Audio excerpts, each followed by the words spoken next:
Donc, Madame Ebadi, je voulais vous demander si, à l'image des prisonniers des FARC en Colombie, pour lesquels il y a des émissions de radio qui passent à des heures très particulières et pendant lesquelles on leur dit le soutien de la population, le soutien de leur famille, et ces émissions de radio leur sont accessibles depuis la jungle. Est-ce qu'il y a des initiatives similaires pour les prisonniers politiques, notamment en Iran?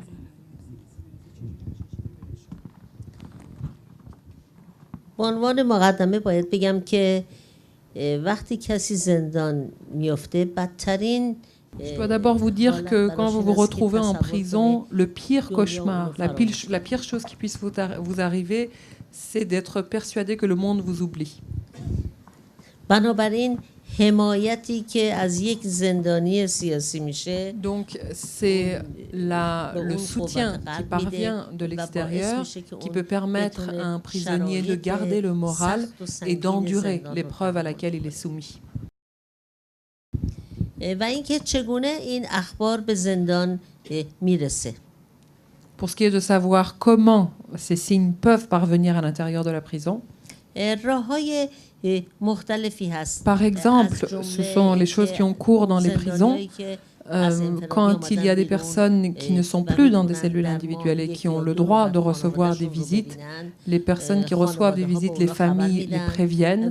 Et donc, il existe des systèmes de code, comme par exemple des coups donnés sur les barrières ou des espèces de morses qui permettent aux prisonniers de communiquer les messages qu'ils ont pu recevoir de l'extérieur aux co-détenus. همچنین باید بگم که داشتن رادیو در زندان ممنوعه برای اینکه Il se trouve que dans les prisons iraniennes, les radios sont interdites parce que sinon, les prisonniers pourraient écouter des radios étrangères qui diffusent des programmes en persan en Iran. اما یکی از دوستان من که Et pourtant, j'ai un ami qui a été libéré récemment et qui m'a dit que quand il était en prison, il y avait 2 ingénieurs qui étaient emprisonnés et qui, avec les moyens du bord qui sont extrêmement limités, avaient réussi à bricoler une radio. Et donc, évidemment, cette radio était cachée, mais ça permettait à tous les prisonniers de temps en temps de recevoir des nouvelles de l'extérieur. شرایط زندان مخصوصا برای زندانیای سیاسی Certes, la situation des prisonniers politiques est extrêmement difficile. De façon générale, la répression et la violence exercées par l'État sont très fortes. Et pourtant, ce qui l'emporte encore, ce qui est encore plus fort, c'est la créativité et l'ingéniosité des Iraniens pour franchir les obstacles et accéder à l'information. Est-ce que vous trouvez que les médias, nos médias, parlent suffisamment de la question des droits de l'homme en Iran? Non, malheureusement, non. Vous savez, par exemple, Shirin Ebadi est là depuis 2 jours. Oui, parce qu'il y a Shirin Ebadi que les médias se focalisent sur Nobel de la paix. Mais nous, je parle devant la présidente de l'AFIDH. Nous rendons des dizaines de communiqués par jour, au moins. Est-ce que les médias font état de nos activités? Non. Sauf s'il y a, par exemple, des exécutions extrajudiciaires, comme en Iran, ou sauf il y a un événement. Par exemple, j'attendais que demain matin, parce que demain, c'est la veille de l'anniversaire de cet événement. J'attendais que demain matin, France Inter nous interviewe. Bon, j'ai appris que demain matin, tout le monde se focalise sur le foot. Moi, j'aime bien le football.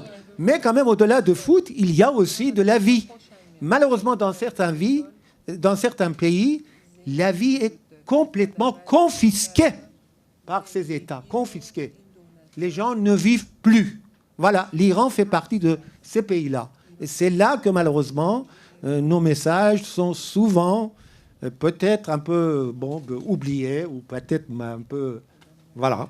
Et par événement, vous voulez dire bien sûr l'anniversaire de l'élection présidentielle, du 12 juin 2009. Je dirais sélection frauduleuse, parce que quand même c'était assez scandaleux voilà.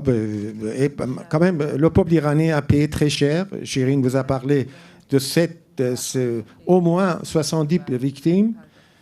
des milliers de personnes en détention et cette répression sanglante et cette répression galopante qui règne dans le pays depuis un an. خانم عبادی در زمینه جنایت علیه بشریت که مصادیقش به کرات خصوصا در سال اخیر در ایران ما شاهدش هستیم که توسط دولت و نیروهای شبه دولتی و حکومتی ارتکاب یافته، چه در کوچه و خیابون و چه در زندان ها. در هفته های اخیر 2 یا 3 هفته پیش کنفرانس بازنگری دیوان کیفری بین‌المللی اساسنامه‌اش بعد از 12 سال 2 مرتبه در روم برگزار بود و من خبرها رو می‌دیدم که تاکید مؤکد داشتن بر اینکه دوران مسئولیت سران دولت‌ها واقعاً به پایان رسیده و تمام شده. و خب حالا پروسه شورای امنیت رو میدونید، آقای دکتر لاهیجی در خدمتشون بودیم، چند روز پیش سخنرانی داشتن، مفصل در این خصوص صحبت کردن، ولی کماکان راه حل اجرایی برای برداشتن اولین قدم‌ها. Dimension juridique technique qui m'échappe un peu, mais pour ce que j'en ai compris, la question porte sur les démarches possibles du point de vue du droit international pour qu'il y ait une observation sur place en ce qui concerne tous les crimes contre l'humanité qui sont commis par le gouvernement ou le gouvernement déguisé en Iran. Et il est évidemment question de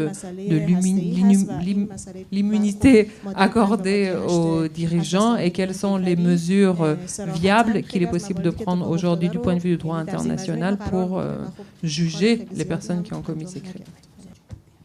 همونطوری که اشاره کردید صلاحیت دادگاه بین‌المللی کیفری زمانی است که یک کشوری بهش ملحق شده باشه. Alors effectivement, pour que le TPI, le tribunal pénal international, puisse exercer son autorité, il faut qu'un pays y adhère, ou alors il faut que le cas d'un pays y soit présenté par le Conseil de sécurité, comme ce qui s'est passé pour le Soudan.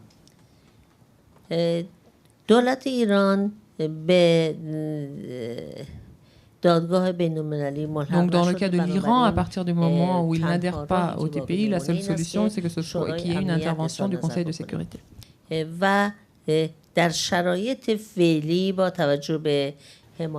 En l'état actuel des choses, il me semble que tant que l'Iran bénéficiera du soutien de la Russie et de la Chine, même si son cas se présentait au Conseil de sécurité, il ne serait pas approuvé. Mais quelle solution nous reste-t-il ? Il faut que nous, Iraniens, continuions d'exposer férocement la violation des droits de l'homme et les crimes contre l'humanité qui sont exercés en Iran jusqu'à ce que l'opinion publique internationale et la conscience politique du monde soient sensibilisées à cette question. به عنوان مثال در مورد سودان، حامی بزرگ سودان چینه، اما انقدر جنایاتی که در سودان C'est précisément ce qui s'est produit pour le Soudan, qui bénéficiait du soutien de la Chine, mais les crimes commis par l'État soudanais ont été tellement exposés et mis en lumière qu'il a bien fallu que la Chine aussi se plie et accepte que le dossier soit transmis au TPI. و به همین دلیله که من اینقدر بر اطلاع رسانی از نقض حقوق بشر در ایران تاکید دارم و خواهش میکنم که اجازه ندهند که مسائل انرژی هسته‌ای سایه بیندازه روی موارد نقض حقوق بشر. C'est bien l'enjeu pour nous quand nous insistons à ce point sur la nécessité d'information sur la situation et la violation des droits de l'homme en Iran. Et c'est pour ça que nous demandons que la question nucléaire en Iran ne devienne pas l'arbre qui cache la forêt de la situation des droits de l'homme. Il est vrai que ça fait 5 ans que l'Iran est fermé sur les rapporteurs spéciaux du Conseil des droits de l'homme. Il est vrai aussi que l'Iran a été condamné avec une majorité assez importante au sein de l'Assemblée générale de l'ONU encore en décembre dernier. C'était, je crois, que le 24e ou 25e année consécutive. C'est la raison pour laquelle, depuis l'année dernière, nous, les organisations internationales, nous demandons non seulement une nouvelle résolution, nous demandons une commission d'enquête internationale. À partir du moment où un régime ne collabore pas avec les instances de l'ONU, il faut qu'il y ait une possibilité pour qu'une commission internationale puisse se rendre dans le pays et faire son travail. On verra. Maintenant, c'est un défi devant le Conseil des droits de l'homme qui a commencé son travail depuis la semaine dernière. Évidemment, notre délégation va présenter non seulement notre demande, il va aussi faire en fait toutes les démarches nécessaires. Il n'y a pas seulement la FIDH, il y a l'ensemble des grandes organisations internationales. C'est notre but principal, pour qu'il y ait une commission d'enquête internationale. Pour le Soudan, c'était pareil. Il y a eu d'abord une commission d'enquête internationale, et à la suite de cette enquête, il y a eu finalement cette nécessité autant forte et autant importante que même la Chine a été obligée finalement de ne pas utiliser son droit de veto. Voilà, c'est notre tâche principale depuis l'année dernière. Nous essayons, évidemment, la composition du Conseil des droits de l'homme n'est pas une composition très, très idéale ni favorable, mais quand même, bon, c'est notre lutte, c'est notre combat. Nous continuons ce combat.